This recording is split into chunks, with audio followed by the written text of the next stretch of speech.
Hello friends and dear students, Sharada Sadan के online YouTube platform पर आपका स्वागत है। तो आज हम रिप्रोडक्शन के चैप्टर से ही अगला टॉपिक लेते हैं, क्लीवेज, जिसका मतलब होता है विदलन। हिंदी में आप इसको विदलन कहोगे। देखो क्लीवेज क्या होता है, क्लीवेज को हम जान ले अच्छे से। क्लीवेज समसूत्री विभाजनों की एक श्रृंखला है भाई, जिसमें लगातार समसूत्री विभाजन होते रहते हैं। अब ये समसूत्री विभाजन कहाँ पर होंगे? देखो यहां पर अगर आप देखते हो तो ये ओवरी है,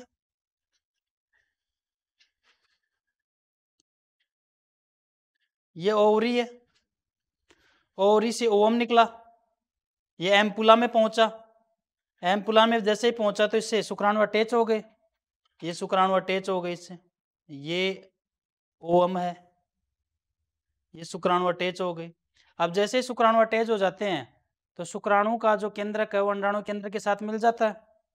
इसके बाद में क्लीवेज स्टार्ट हो जाता है। क्लीवेज में अब लगातार समसूत्री विभाजन होंगे, अर्धसूत्री विभाजन कहीं नहीं होगा। जैसे समसूत्री विभाजन होते हैं तो ये एक कोशिका, अभी तो दोनों केंद्र एक जगह मिल गए, कोशिका तो एक ही है। अब इसमें समसूत्री विभाजन से दो कोशिका बनी, 2 से 4 बनी, 4 से 8 बनी, 8 से 16 बनी, 16 से 32 बनी, चलता रहेगा। ये कोशिकाओं की संख्या हमें क्यों चाहिए? क्योंकि कोशिकाएं बनेगी तभी तो जीव बनेगा, तभी तो उसके ऑर्गन्स बनेंगे, आँख, नाक, त्वचा, जीभ जो भी है, तभी तो बनेंगे। नहीं तो सेल्स ही नहीं बनी तो नहीं बनेंगे। तो ये 2 सेल्स, 2 सेल स्टेज हो गई, ये 4 सेल स्टेज हो गई, ये 8 सेल स्टेज हो गई, और जो ये 8 सेल नहीं है, 16 सेल स्टेज दिखा रखी है डायरेक्ट। जब 16 सेल स्टेज आ जाती है तो उस चीज को आप मोरूला कहते हो। ये मोरूला जो है, मोरूला तक ये जो चीजें हैं वो कहाँ पे रहेंगी? फिलामेंट ट्यूब में। ये मोरूला यहाँ तक है, ई, देखो ई दे रखा है, मोरूला तक है। ये जो अच्छा, इनके ये जो सेल्स बनेंगे इनको सेल नहीं कहेंगे, इनको कोरकखंड कहेंगे। क्या कहेंगे? कोरकखंड। ये कोरकखंड यानी 16 कोरकखंड वाली जो स्ट्रक्चर उसको हम मोरूला कहेंगे। और ये मोरूला अब यहाँ पर है, फेलोपियन ट्यूब में है। ये गर्भाशय में आया ही नहीं, ध्यान रखना, ये गर्भाशय में नहीं आया। अब मोरूला के चारों तरफ अभी भी जोना पेलिसिडा प्रेजेंट है। क्या प्रेजेंट है? Zona pellucida. जरूरी भी है, अगर जोना पेलिसिडा नहीं होगी तो ये जो मोरूला है वो यहां चिपकने की बजाय यहीं चिपक जाएगा। और ऐसी कंडीशन में क्या होगा? फेलोपियन ट्यूब के अंदर एम्ब्रियो बनने लग जाएगा और फेलोपियन ट्यूब फट सकती है, उसकी जो कैंडिडेट उसकी मृत्यु भी हो सकती है। फेलोपियन ट्यूब में नहीं होता है बच्चे का मतलब परिवर्धन, क्योंकि उस पर जोना पेलिसूडा है जो उसको हर कहीं पे चिपकने नहीं देगी। फिर ये यहाँ आ जाती है अंदर, यूट्रस के अंदर, ये मोरूला यूट्रस के अंदर आ जाती है। धीरे धीरे ये अपनी सेल डिवीजन बंद नहीं करती है, सेल डिवीजन चालू रखती है। और 16 कोशिकाओं के बाद में 32 कोशिका की स्टेज आती है जिसको कोरकपुट्टी कहा जाता है, या आप इसको ब्लास्टुला बोल दो। ये कोरकपुट्टी है अभी, ठीक है। और ये गेस्टुला है लास्ट वाली, मोरूला, ब्लास्टुला, गेस्टुला, 3 स्टेज आ गई, ठीक है। तो जाइगोट से कहाँ तक? गेस्टुला तक की हम बात करेंगे। और गेस्टुला से आगे जाके क्या बन जाता है? एम्ब्रियो। अब एम्ब्रियो के अंदर, एम्ब्रियो की अगर हम बात करें तो उसके अंदर कोशिका एक होती है, बहुत सारी होती है, बहुत सारी होती है। तो हम कह सकते हैं क्लीवेज समसूत्री विभाजनों की एक श्रृंखला है जिसमें एक कोशिकीय युग्मनज, ये एक कोशिकीय रहता है फिलहाल प्रारंभ में, उससे बहुकोशिकीय भ्रूण का निर्माण हो जाता है, उसी को आप क्लीवेज कहते हो, विदलन कहते हैं। एक कोशिकीय युग्मनज से बहुकोशिकीय भ्रूण के निर्माण की प्रक्रिया विदलन कहलाती है। जब कोरकपुट्टी बन जाती है, देखो कोरकपुट्टी यहाँ बनकर आ गई। अब जैसे कोरकपुट्टी बनती है तो जोना पेलिसूडा जो होता है वो हट जाता है, अब जोना पेलिसूडा को छोड़ दिया जाता है, ठीक है। एक मैं इसमें आपको एनिमेशन वीडियो भी दिखा दूंगा अभी, ठीक है, तो उससे आपको और समझ में आ जाएगा। अभी लगा देंगे, एक एनिमेशन वीडियो है, उससे आपको और समझ में आ जाएगा। अब जैसे कोरक पुट्टी बनती है तो ये 32 कोशिकाओं का समूह होता है। कोरक पुट्टी में जो बाहर की जो सेल होती है उनको ट्रोफोब्लास्ट कहा जाता है। क्या कहा जाता है? या फिर आप हिंदी में इनको कहोगे तो पोष कोरक कहो। और अंदर की ये जो कोशिका अंदर बनी हुई गुच्छे में, इसको अंतर कोशिका समूह,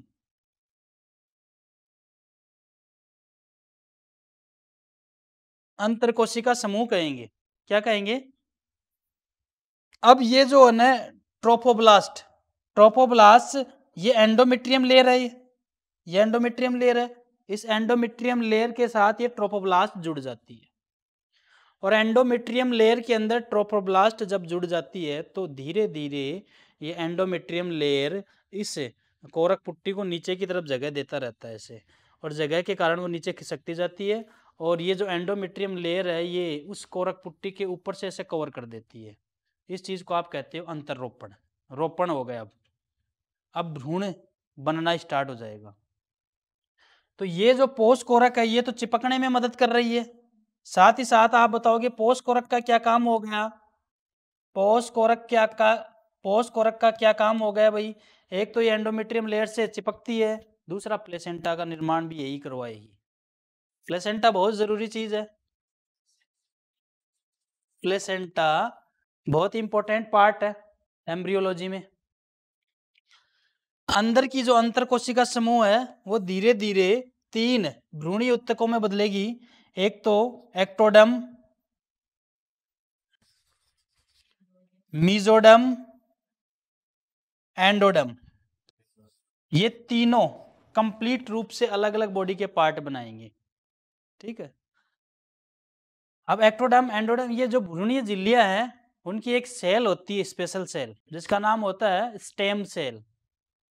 स्टेम सेल कभी कभी प्रश्न आ सकता है, स्टेम सेल ये स्तंभ कोशिका कौन सी होती है? शरीर की वो कोशिका जो शरीर के किसी भी ऑर्गन्स का निर्माण कर सकती है। ठीक है,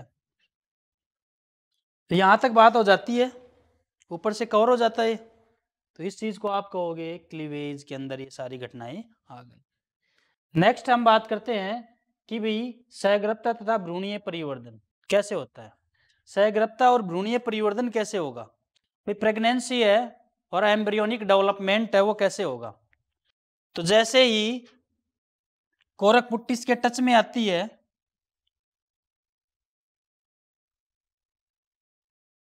कोरक पुट्टी ये एंडोमेट्रियम लेयर है, ये क्या है? ये कोरक पुट्टी है, ये इनर सेल मास है, अंतर कोशिका समूह, ये बाहर के ट्रोफोब्लास्ट है, मैंने अभी अभी आपको बताई। ये ऐसे उंगली समान ऐसे प्रवर्ध बना लेती है, ऐसे उंगली जैसे प्रवर्ध बना लेती है ट्रोफोब्लास्ट। इनको कहते हैं कोरियोनिक विलाई। क्या कहते हैं? कोरियोनिक विलाई के अनुरूप ये एंडोमेट्रियम लेयर है। कोरियोनिक विलाई के अनुरूप अंदर ऐसी जगह बन जाती है, ऐसे गर्त बन जाते हैं, किसमें? गर्भाशय की एंडोमेट्रियम लेयर में कोरियोनिक विलाई के समान, जैसे अंगुली जैसे है तो अंगुली जैसा गड्ढा बन गया अंदर, और फिर ये कोरियोनिक विलाई इनके अंदर जाके अंतर्ग्रथित हो जाते हैं, आसपास में मिल जाते हैं, और ये मिलकर ऐसे ये मिल जाते हैं ऐसे,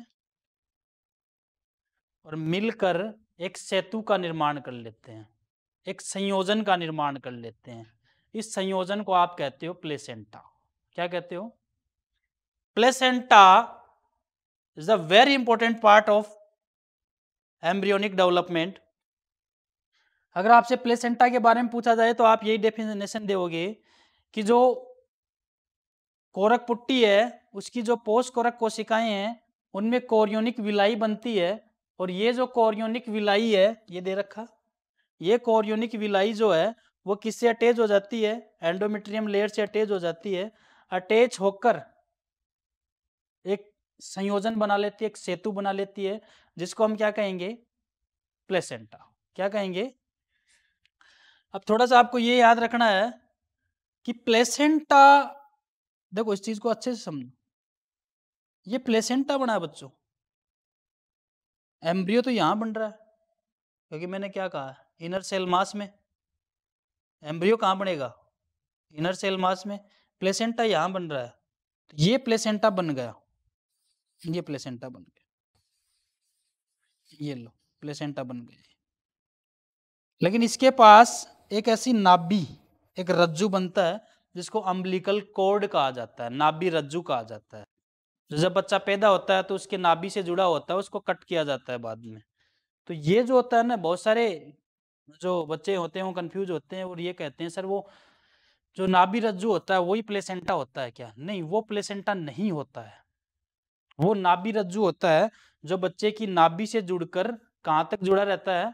प्लेसेंटा तक जुड़ा रहता है। प्लेसेंटा क्या है?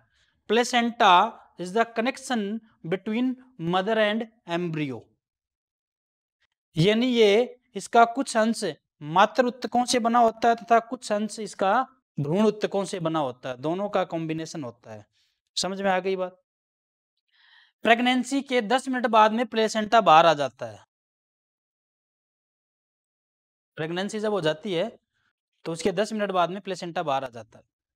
अब ये प्लेसेंटा जितने दिन प्रेगनेंसी के दौरान रहेगा उतने दिन जो माता है, जो बच्चे को पैदा करने वाली है, उसको बहुत ज्यादा प्रोटेक्ट करेगा। प्लेसेंटा का कॉमन सा नेम, कॉमन सा फंक्शन आप बता सकते हो कि ये न्यूट्रिएंट प्रोवाइड करवाता है बच्चे को। ये न्यूट्रिएंट प्रोवाइड करवाता है और बदले में बच्चे का जो एक्सक्रिएटिव मटेरियल है वो वापस लेता है और माँ के खून के जरिए वो बाहर निकलता है। ठीक है, अब बच्चा है, अब बच्चे की अगर हम बात करें तो उसमें एक्सक्रिएटरी प्रोडक्ट है, होते हैं ना एक्सक्रिएटरी प्रोडक्ट। भाई वो भी तो CO2 छोड़ेगा, तो वो CO2 कैसे निकलेगी? वो CO2 माँ के खून में आ जाएगी, फिर माता अपनी CO2 रिलीज करती है तो बच्चे की CO2 उसके साथ निकल जाती है। अब खाना माता खा रही है, माता खाना खा रही है तो बच्चे के पास कैसे पहुंचा? कैसे पहुंचा? भाई वो खाएगी, उसका डाइजेशन होगा, खून में मिलेगा और वो खून किसके पास जा रहा है? बच्चे के पास जा रहा है, तो इससे उसको न्यूट्रिएंट मिलता रहेगा। ठीक है, तो ऐसी कंडीशन में जो प्रेग्नेंट लेडी होती है उसको बहुत ज़्यादा मात्रा में पोषक तत्व प्रोवाइड करवाए जाते हैं, न्यूट्रिएंट ज़्यादा प्रोवाइड करवाए जाते हैं ताकि उसके बच्चे पर कोई दुष्प्रभाव नहीं पड़े, कोई हानिकारक प्रभाव नहीं पड़े। इसके अलावा भी कुछ विकृतियां आ जाती हैं बच्चों में, वो कुछ जेनेटिक डिसऑर्डर वगैरह होते हैं। ये बात आपको यहाँ समझ में आनी चाहिए। तो व्हाट इज प्लेसेंटा, मैंने आपको ये बात समझा दी प्लेसेंटा क्या है। नेक्स्ट हम बात करें what is the function of the placenta. Nutrient provide करवाना, न्यूट्रिएंट प्रोवाइड करवाना, ग्लूकोज है, कार्बोहाइड्रेट है, प्रोटीन्स है, सारे बच्चे को जो मिलने चाहिए, तो बच्चा खुद थोड़ी खाएगा, वो माँ खाएगी और उसके जरिए उसके बच्चे में पहुंच जाएगा वो। रिमूव एक्सक्रिएशन, एक्सक्रिएशन जब बच्चे का जो एक्सक्रिएशन है, उत्सर्जी उत्पाद है, जो बच्चे के शरीर से जो गंदगी निकलती है वो भी बाहर निकालने का काम कौन करता है? प्लेसेंटा।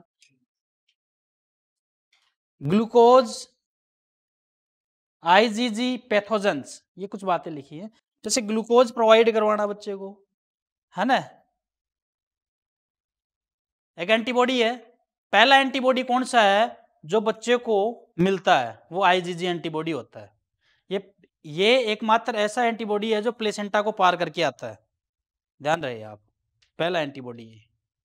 ठीक है, आपके जीके के अकॉर्डिंग ये क्वेश्चन भी बनता है, पहला एंटीबॉडी IgG जो प्लेसेंटा को पार करके आता है। पैथोजेंस, पैथोजन की अगर हम बात करें तो माता के ब्लड के अंदर कोई बैक्टीरिया या वायरस चला गया तो क्या उस बच्चे के अंदर नहीं जाएगा? क्या जाएगा। तो पैथोजेंस भी ट्रांसफर करती है, बढ़िया चीज कर रही है तो पैथोजन भी ट्रांसफर करती है, इसलिए उसकी देख रेख पूरी होनी चाहिए। इसके अलावा टेराटोजेनस की अगर हम बात करें तो कुछ विकृतियां हैं जो माँ से भ्रूण में जा सकती हैं, ये विकृतियां। फंक्शन ऑफ, ये हार्मोन्स, कुछ हार्मोन्स होते हैं जो प्लेसेंटा के थ्रू एम्ब्रियो को मिलते हैं। ठीक है, ओवरी भी देती है हार्मोन्स कुछ, और कुछ प्लेसेंटा बहुत बड़ा इंपॉर्टेंट रोल बताता है, अपना निभाता है। ठीक है, प्रेगनेंसी के दौरान अगर यहाँ पर अगर हम बात करें तो एस्ट्रोजन की हम बात करें तो एस्ट्रोजन बेसिकली आप बताओगे कि एस्ट्रोजन सर फीका एंटरना से निकलता है, कहाँ से निकलता है? लेकिन प्लेसेंटा भी रिलीज करता है एस्ट्रोजन हार्मोन। प्लेसेंटा एस्ट्रोजन को भी रिलीज करता है, प्रोजेस्टेरोन को भी रिलीज करता है, कॉर्पस लुटियम प्रोजेस्टेरोन को भी रिलीज करता है, तो प्लेसेंटा कुछ सिमिलर रोल करता है। Estrogen is a steroid hormone होता है, स्टेरॉयड है, ये आप जानते हो। कैसी प्रकृति का होता है? स्टेरॉयड प्रकृति का होता है, ठीक है। प्लेसेंटा और थीका इंटरना से रिलीज किया जाता है। एफएसएच इनहिबिटरी, यानी इसका काम होता है कि एफएसएच जो हार्मोन है उसको रोकने का, ताकि कोई फालतू की प्रोसेस चालू नहीं हो जाए। दूसरा, गर्भाशय का दीर्घीकरण करना, यानी एस्ट्रोजन हार्मोन जो होता है गर्भाशय को फैला के रखता है ताकि बच्चा उसमें सही से मूव कर सके और उसको कोई प्रॉब्लम नहीं रहे। इसके अलावा प्यूबिक सिम्फाइसिस को ढीला करना, ये प्यूबिक सिम्फाइसिस को ढीला भी करता है। इसके अलावा रिलैक्सिन हार्मोन होता है, वो भी प्यूबिक सिम्फाइसिस में इंपॉर्टेंट रोल देता है अपना। लेकिन यहाँ पे याद रहे आपको, एस्ट्रोजन भी प्यूबिक सिम्फाइसिस को ढीला करता है। प्यूबिक सिम्फाइसिस योनि के नीचे एक जोड़ होता है, एक हड्डी का, जो आपको बोन्स वाला चैप्टर पढ़ाया था तब बताया भी था। जब वो ढीला हो जाता है तो योनि मार्ग जो होता है वो थोड़ा फैल जाता है और बच्चा आसानी से बाहर आ जाता है। प्रोजेस्टेरोन की अगर हम बात करें, इज ए स्टेरॉयड हार्मोन, ये भी क्या है? स्टेरॉयड है, ठीक है। फर्स्ट 3 वीक कॉर्पस ल्यूटियम, यानी स्टार्ट में 3 वीक तक किसके द्वारा रिलीज होता है? Corpus luteum. जैसे ही बच्चा लग जाता है, प्रेग्नेंट हो गई लेडी, तो 3 वीक तक, यानी तकरीबन महीने भर तक मान लो, कार्पस लूटियम तक। उसके बाद में प्रोजेस्टेरोन से। अब ये याद रखना, कार्पस लूटियम बोले सर ये तो अपना नहीं, कम मात्रा में निकालने लग जाता है कार्पस लूटियम, यानी दोनों बांट लेते हैं। समझ में आ रही है बात? थोड़ा थोड़ा काम बांट लेते हैं। बाकी कार्पस लूटियम का काम तो पूरे 9 महीने तक होता है। बाद में प्लेसेंटा से, ठीक है। गर्भाशय के संकुचन को रोकता है, ये आप जानते हो। ये गर्भाशय में संकुचन नहीं होता, अनचाहे संकुचन हो गए तो क्या होगा भाई? 9 महीने पे डिलीवरी होनी है और 6ठे महीने पे संकुचन हो गया तो बच्चा बाहर आ सकता है। ऐसी कंडीशन में बच्चा नॉर्मल नहीं रहेगा, मर जाएगा। हो सकता है जो माता है उसको भी दिक्कतों का सामना करना पड़े। हैम्स स्टॉप, यही हार्मोन है जो मैंने पढ़ाया था, मेंस्ट्रुअल साइकिल को बंद कर देता है। एफएसएच और एलएच इनहिबिटरी, यानी इनको भी बंद करने का काम करता है ताकि आगे की प्रक्रिया ही बंद रहे मेंस्ट्रुअल साइकिल की, क्योंकि एलएच बढ़ गया तो मेंस्ट्रुअल साइकिल वापस ही हो जाएगी, तो इनको भी रोक के चलता है। HCG ह्यूमन कोरियोनिक गोनेडोट्रोपिन, ये भी प्लेसेंटा से निकलता है। ये गर्भावस्था के प्रारंभिक दिनों में ही निकलता है, ठीक है, स्टार्ट में ही निकलता है। अब कॉर्पस लूटियम ने गर्भ को बनाए रखा है, कॉर्पस लूटियम को कौन बनाए रखता है? ये HCG। ये प्रारंभिक दिनों में ही निकलता है और मूत्र में इसका सिक्रेशन होता है। तो जो प्रेग्नेंट लेडी होती है उनको यदि टेस्ट करना होता है प्रेगनेंसी का, तो जो टेस्ट किट आता है एक, उस पर जो यूरिन की बूंदें डाल के उसमें देखते हैं तो यही हार्मोन है जो प्रेगनेंसी की जांच करवाता है। क्योंकि ये वैसे बनेगा नहीं किसी के, जो लेडी प्रेग्नेंट हो गई तो उसके शुरुआती दिनों में ये बन जाएगा, तो पता चल जाता है कि भाई वो लेडी प्रेग्नेंट है या नहीं है। HCG ऐसे नहीं निकलेगा बिल्कुल भी, कॉमन अवस्था में HCG नहीं निकलेगा। जब कोई लेडी प्रेग्नेंट होती है तभी उसके यूरिन में प्रथम 2-3 महीनों तक HCG निकलता है। तो यदि उस यूरिन को किट पे डाल के देखा जाए तो पता लग जाता है कि वो प्रेग्नेंट है या नहीं है। ये कार्पस लूटियम को भी बनाए रखता है, ये भी बात आप याद रखिए। नेक्स्ट अगर हम बात करें, HPL human placental lactogen, basically milk synthesise करता है, यानी दुग्ध का संश्लेषण करने का काम होता है। रिलैक्सिन हार्मोन का पहले ही आ गया, प्लेसेंटा से निकलता है, कॉर्पस लूटियम से निकलता है। प्यूबिक सिम्फाइसिस को ढीला करता है ताकि प्रसव की जो प्रक्रिया है वो आसानी से हो जाए। नेक्स्ट हम बात करते हैं पार्चुरेशन। अगर प्रसव की हम बात कर रहे हैं यहाँ पे तो कुछ बातें आपको याद रखनी पड़ेगी। It is a neuro endocrine process. ये नर्व सिस्टम तथा तंत्रिका तंत्र यानी नर्व सिस्टम तथा अंतःस्त्रावी तंत्र दोनों पे डिपेंड करती है। यानी इसमें न्यूरॉन्स भी चाहिए और हार्मोन्स भी चाहिए, तब जाके प्रसव की क्रिया होती है। प्रसव होता क्या है? गर्भ से बच्चे का जन्मनाल द्वारा शरीर से बाहर आना प्रसव कहलाता है। समझ में आ गई बात? शिशु का गर्भावस्था से जन्मनाल द्वारा बाहर आना क्या कहलाएगा? प्रसव। अच्छा, प्रसव होगा कैसे? कॉमन सी कंडीशन में यदि नॉर्मल प्रेगनेंसी हो रही है तो वो कैसी होगी? उसको हम कहते हैं उत्क्षेपण प्रतिवर्त, फीटल इजेक्शन रिफ्लेक्स। देखो क्या होता है कि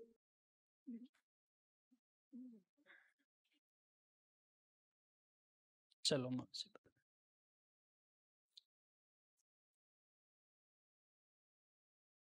पूर्ण विकसित गर्भ, जब बच्चा पूरा बन जाता है, 9 महीने पेट में रह लिया, अब पूरा बन गया, और प्लेसेंटा, दो चीजें, पूर्ण विकसित गर्भ और प्लेसेंटा। जैसे ही 9 मंथ पूरे हो जाते हैं तो पूर्ण विकसित गर्भ और प्लेसेंटा से एक आवेग उत्पन्न होता है। क्या उत्पन्न होता है? आवेग। ये आवेग जो होता है, ये आवेग जाता है फीमेल के ब्रेन के पास। किसके पास जाता है? फीमेल के ब्रेन के पास। फीमेल के ब्रेन के पास जाते ही फीमेल का जो ब्रेन है वो एक हार्मोन रिलीज कर देता है जिसका नाम होता है ऑक्सीटोसिन। ये ऑक्सीटोसिन ब्लड में मिल जाता है और ब्लड में मिलकर गर्भाशय की दीवारों पर पहुंचता है। जैसे ही गर्भाशय की दीवारों पे पहुंचेगा तो जो मायोमेट्रियम लेयर है, मैंने बताया था आपको 3 लेयर होती है, मायोमेट्रियम लेयर में कांटेक्ट हो जाएगा, संकुचन होगा हल्का सा। क्लियर? क्या कहा मैंने भाई? सबसे पहले पूर्ण विकसित गर्भ तथा प्लेसेंटा से एक सिग्नल जाएगा, आवेग, तंत्री के आवेग ब्रेन तक जाएगा। ब्रेन के पास जाते ही वो ऑक्सीटोसिन रिलीज करेगा। ऑक्सीटोसिन रिलीज होते ही ब्लड में मिलकर वापस से गर्भाशय की दीवारों पर पहुंचेगा तो कॉन्ट्रैक्ट करवा देंगे। कॉन्ट्रैक्ट करवाने के साथ ही एक और आवेग उत्पन्न होगा, कॉन्ट्रैक्शन से होगा। अब जो आवेग उत्पन्न होगा वो कॉन्ट्रैक्शन से होगा, एक और कॉन्ट्रैक्शन वाला आवेग उत्पन्न होगा और ये आवेग वापस से ब्रेन के पास जाएगा और ब्रेन के पास अब की बार शक्तिशाली आवेग आ रहा है तो वो ऑक्सीटोसिन की मात्रा को भी ज्यादा रिलीज कर देगा और ज्यादा रिलीज होकर ऑक्सीटोसिन जब ब्लड में मिलकर गर्भाशय की दीवारों के पास पहुंचेगा तो ज्यादा कॉन्ट्रैक्ट करवाएगा, वापस से ज्यादा कॉन्ट्रैक्ट करवाएगा तो अब की बार एक और तेज आवेग उत्पन्न होगा और उसके पास जाएगा। ये है प्रतिवर्त उत्क्षेपण, फिटल इजेक्शन रिफ्लेक्शन। यानी तीव्र से, देखो आप जो प्रेग्नेंट लेडी होती है जब वो बच्चे को उत्पन्न करती है तो उसके अंदर जो लेबर पेन स्टार्ट हो जाते हैं, तो जो लेबर पेन है वो इस प्रकार से स्टार्ट होते हैं कि हल्के, फिर बढ़ते जाएंगे। ऐसे नहीं होते कि चालू हो गए दर्द। इसका सीधा सा संबंध क्या है कि वो आवेग उसके पास आ रहा, फिर वो वापस से आवेग भेज रहा, आवेग उसके पास आ रहा, वापस से आवेग भेज रहा। ठीक है, यानी पहली बार तो जो आवेग भेजेगा वो कौन भेजेगा? पूर्ण विकसित गर्भ और प्लेसेंटा। बाद में वो आवेग अपने आप ही चालू हो जाएंगे।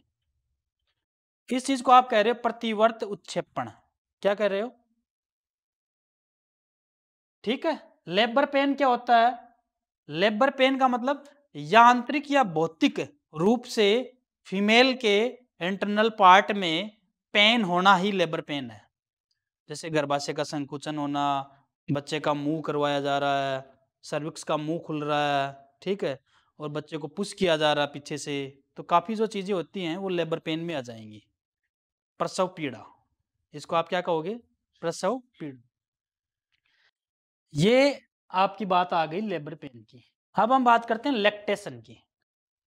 लैक्टेशन या दुग्ध स्रावण। देखो, दुग्ध स्रावण की अगर हम बात करें तो ये भी एक कंडीशनल रिफ्लेक्स ऑर्डर है पूरा का पूरा। कैसे? पहले तो कुछ कॉमन सी बातें हैं, जो आंकड़े हैं वो देखिए आप कि 5वें सप्ताह से लेकर प्रसव तक अगर पीयूष ग्रंथि द्वारा प्रोलैक्टिन का स्रावण होता है। पीयूष ग्रंथि के 2 भाग हैं, अगर पीयूष ग्रंथि और पश्च पीयूष ग्रंथि। आपको यदि याद हो, आपको पढ़ाया और याद हो कि अगर पीयूष ग्रंथि से प्रोलैक्टिन हार्मोन निकलता है और पश्च पीयूष ग्रंथि से ऑक्सीटोसिन हार्मोन निकलता है। ये पीयूष ग्रंथि, अग्र से प्रोलेक्टिन और पश्च से ऑक्सीटोसिन हार्मोन निकलता। तो 5वें सप्ताह में ही दुग्ध का संश्लेषण स्टार्ट हो जाता है, दुग्ध सिंथेसाइज होना स्टार्ट हो जाता है, बनना लग जाता है स्तनों के अंदर दूध। लेकिन वो निकलेगा कब? वो प्रसव के बाद 24 घंटे के अंदर। ठीक है, तो 5वें सप्ताह में ही क्या होगा? अगर पीयूष ग्रंथि प्रोलेक्टिन को रिलीज करेगी, यानी 5वें सप्ताह में यदि उसकी ब्लड की जांच करवाते हैं तो उसमें प्रोलेक्टिन हार्मोन मिल जाएगा। ठीक है, इससे दुग्ध का निर्माण स्टार्ट हो जाता है, दुग्ध स्त्रावण के लिए उत्तरदायी है। इसके अलावा आंवल, आंवल देखो कोई नया नाम नहीं है, प्लेसेंटा को आंवल कहा जाता है।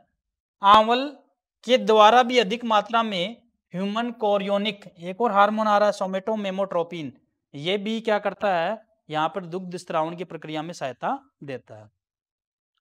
जन्म के समय वह कुछ दिनों तक मादा स्तनों से एक तरल स्रावित होता है जिसको कोलेस्ट्रॉम कहा जाता है, खीस कहा जाता है, ये बात पहले भी आ गई थी। ठीक है, ये जो खीस होता है इसके अंदर आप बहुत सारी चीजें बता सकते हो, इसमें कुछ प्रोटीन होते हैं, ग्लूकोज होता है, कार्बोहाइड्रेट भी होता है, एंटीबॉडी होते हैं। ठीक है, जो बच्चे के लिए बहुत ही ज़रूरी है। तो प्रथम कुछ दिनों तक प्रसव के बाद ये जो खीस है, जो कोलेस्ट्रॉम है, वो रिलीज होता है। अब होता क्या? एंटीरियर पिट्यूटरी ग्लैंड, एंटीरियर कौन सी? अग्र, पोस्टीरियर कौन सी? पश्च। प्रोलैक्टिन हार्मोन निकलता है, स्तन ग्रंथियों में दुग्ध संश्लेषण के लिए उत्तरदायी है। जबकि पोस्ट पिट्यूटरी ग्लैंड से ऑक्सीटोसिन रिलीज होता है जो दुग्ध स्रावण के लिए उत्तरदायी है। दो चीजें, एक हार्मोन तो दुग्ध यानी मिल्क प्रोडक्शन कर रहा है, एक हार्मोन तो कौन सा? प्रोलेक्टिन हार्मोन मिल्क का प्रोडक्शन करवाता है। ऑक्सीटोसिन हार्मोन मिल्क का सिक्रेशन करवाता है। दोनों हार्मोन याद रखिए। अब ये दूध स्तनों से बाहर कैसे आता है? इसका भी एक रीजन होता है। इस कंडीशन को आप बोलते हो प्रतिबंधित प्रतिवर्त, कंडीशनल रिफ्लेक्स। ये क्या होता है? इसमें दो चीजें शामिल होती है, सकिंग एंड इजेशन। बच्चा जब अपने माँ का दूध पीता है, स्तनपान करता है, तो निप्पल को जैसे ही मुंह में रखता है, आपको पढ़ाया मैंने, निप्पल को जैसे ही मुंह में रखता है, तो जैसे ही मुंह में रखता है तो उसकी मुंह में रखने के कारण एक आवेग उत्पन्न होता है वापस से, और वो आवेग नर्व सिस्टम के जरिए ब्रेन तक जाता है। ब्रेन तक जाएगा और ब्रेन वापस से ऑक्सीटोसिन रिलीज कर देगा, ऑक्सीटोसिन आएगा और जो जो स्तन है उनके अंदर जो सेल है उनमें कॉन्ट्रैक्ट करवा देगा अंदर से। जैसे कॉन्ट्रैक्ट करवा देगा तो दुग्ध का स्रावण स्टार्ट हो जाता है। तो बच्चा जब तक माँ के स्तनों को का चूषण नहीं करता, सकिंग नहीं करता, तब तक दुग्ध स्रावण हो नहीं सकता, क्योंकि यहाँ पर भी एक कंडीशनल रिफ्लेक्स ऑर्डर लागू है। कंडीशनल मतलब कंडीशन कौन सी हो गई? बच्चा यदि चूषण करेगा तो ही दूध आएगा, क्योंकि चूषण करेगा आवेग उत्पन्न होगा, किसके पास जाएगा? ब्रेन के पास। ब्रेन क्या भेजेगा? ऑक्सीटोसिन। ऑक्सीटोसिन ब्लड में मिलके उसके पास आएगा, और जैसे आएगा तो होता है, क्योंकि टेबलेट पहले किस में जाएगी? किस में जाएगी? स्टोमक में। स्टोमक में उसका होगा डाइजेशन, डाइजेशन के बाद में हो जाएगी ब्लड में। और ये हार्मोन्स डायरेक्ट किस में आ रहा है? जैसे आपके किसी ने इंजेक्शन लगाया, नस में लगाया, आपके वेन में लगा दिया डायरेक्ट, और एक आपको टेबलेट दी, तो 10 मिनट में कौन सा असर करने वाला आपको? समझ में आ रही बात?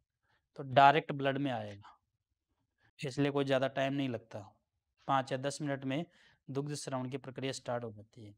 ठीक है, यहाँ तक ये चैप्टर का टॉपिक कंप्लीट। इसी के साथ ये चैप्टर भी कंप्लीट हमारा।